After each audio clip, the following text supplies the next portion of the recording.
네, 새벽마다 지금 선포되고 있는 로마서에는 다른 서신들과 구별된 특징이 있습니다. 그건 바로 명령이 많다는 것입니다. 그리고 마지막인 이 16장에서도 바울은 또한 명령을 내리고 있습니다. 그건 바로 문안하라는 것입니다.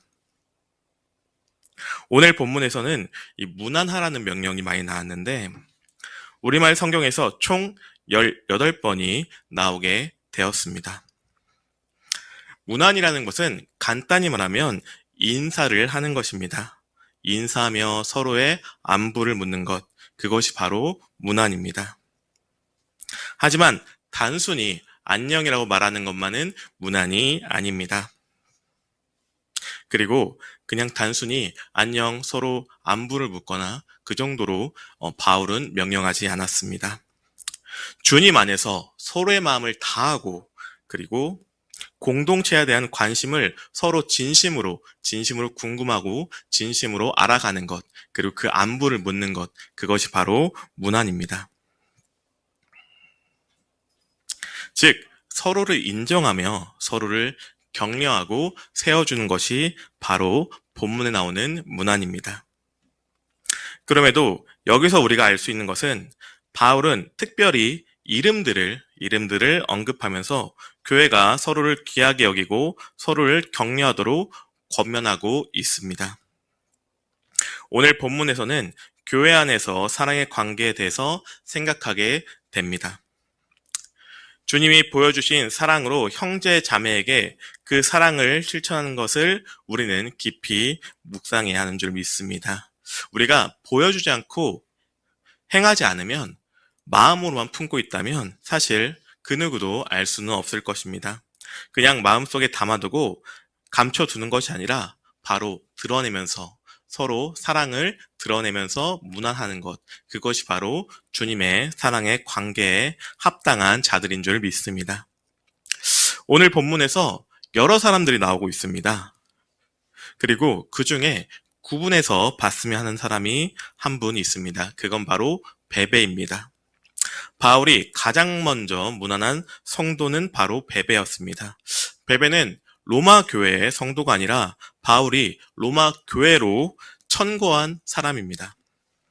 로마서 16장 1절에서 2절, 내가 갱그레아 교회 일꾼으로 있는 우리 자매 베베를 너희에게 추천하노니 너희는 주 안에서 성도들의 합당한 예절로 그를 영접하고 무엇이든지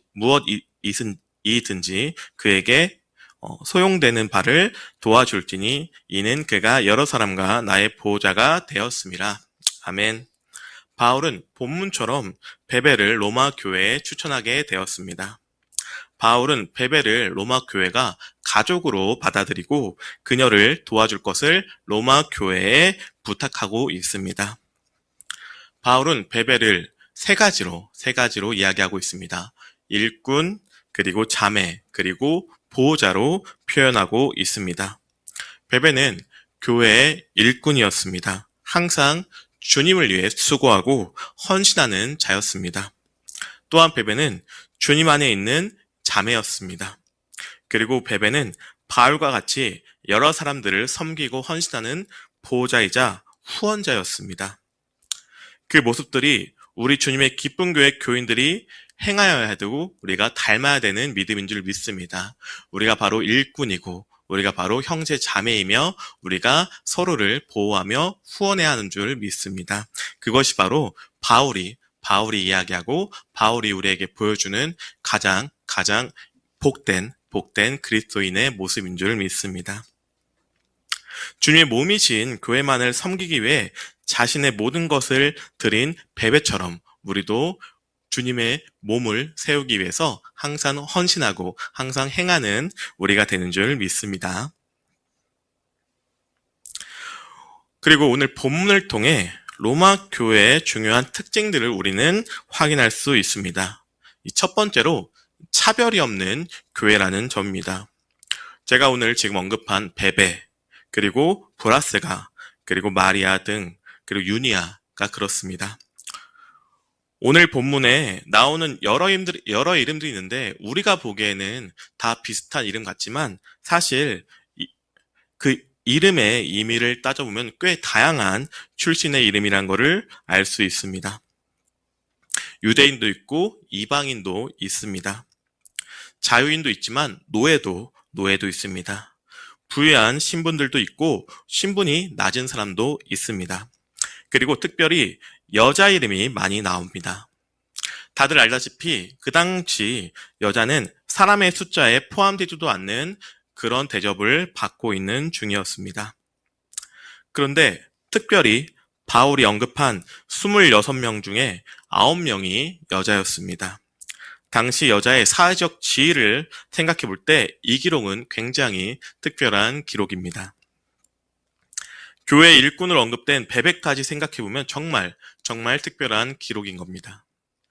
이렇게 다양한 출신의 사람들이 교회로서 함께 성장하고 함께 세워가고 있는 것입니다.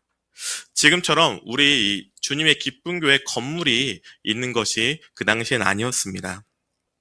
같이 모일 수 있는 상황이 더더욱 아니었습니다. 그래서 부유한 성도들은 자신의 집을 개방하고 그곳에 함께 모여서 예배를 드리고 주님을 찬양했습니다. 그렇게 그들은 그리스도 몸을 이루는 한 교회로서 서로를 섬기고 각 사람에게 주어진 지체 역할을 동일하게 하고 있던 것이었습니다. 신분은 상관없었습니다. 성별도 상관없었습니다. 그저 주님 안에서 서로 한 목숨처럼 여기는 동역자였을 뿐입니다. 주님 안에서 서로가 동역자로 나갈 수 있는 것은 바로 오직 사랑으로만 채워진 영적 공동체이기 때문입니다. 오늘날 우리는 이 모습을 통해 우리가 어떤 교회로, 어떤 마음으로, 어떤 겸손한 마음으로 나아가야 되는지를 점검하게 되는 줄 믿습니다.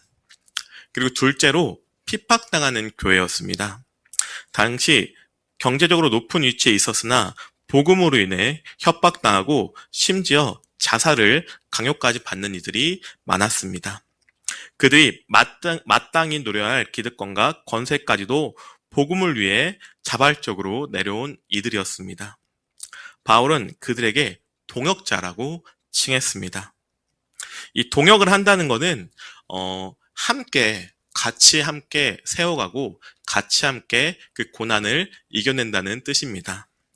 바울은 그들과 같이 함께 그 고난을 헤쳐나가는 자라고 표현한 것입니다. 또 성도들이 함께 그 사명을 감당할 수 있었던 것은 이처럼 이 함께 고난을 당하는 자들이 서로 함께 동역자였기 때문입니다. 서로 함께 같이 나갔기 때문입니다. 혼자만의 힘이 아니었습니다. 서로 함께 세워지는 교회, 그것이 바로 주님이 원하는 교회의 모습인 줄 믿습니다. 그런 수많은 사람의 고통과 고난이 있었기에 교회가 전 세계에 세워질 수 있었습니다. 오늘날 복음이 전 세계에 선포되고 있는 줄 믿습니다. 그리고 마지막으로 혈연으로 구성된 가정교회입니다. 가족이란 것은 사실 가깝고도 먼 존재라는 생각이 듭니다. 괜히 불편하고 내 모든 것을 알기에 역설적이게도 더욱 감추는 게 바로 오늘날 가족의 모습인 것 같습니다. 하지만 성경에서는 가정을 세우는 것이 바로 교회를 세우는 거라고 말하고 있습니다. 가정에서 가장 가깝기에 불편한 사이인 그들이 복음으로 인해 한 교회로 이루며 살아가는 것이 주님이 우리에게 주신 사명이자 명령인 줄 믿습니다. 이 결혼을 해야 하는 청년들은 교회를 세우는 배우자를 만나는 데 집중해야 됩니다.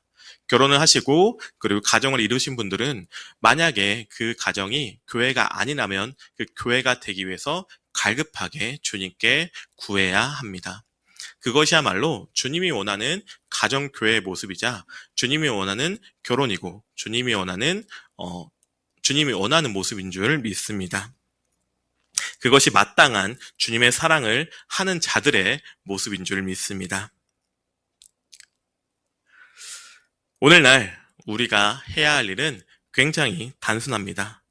주님의 사랑으로 가족이 되었으니까 가족으로서 서로를 사랑하는 것입니다. 우리를 위해 죽으시고 부활하신 예수님의 사랑을 본받아서 공동체를 사랑하는 것입니다. 힘들 수 있습니다.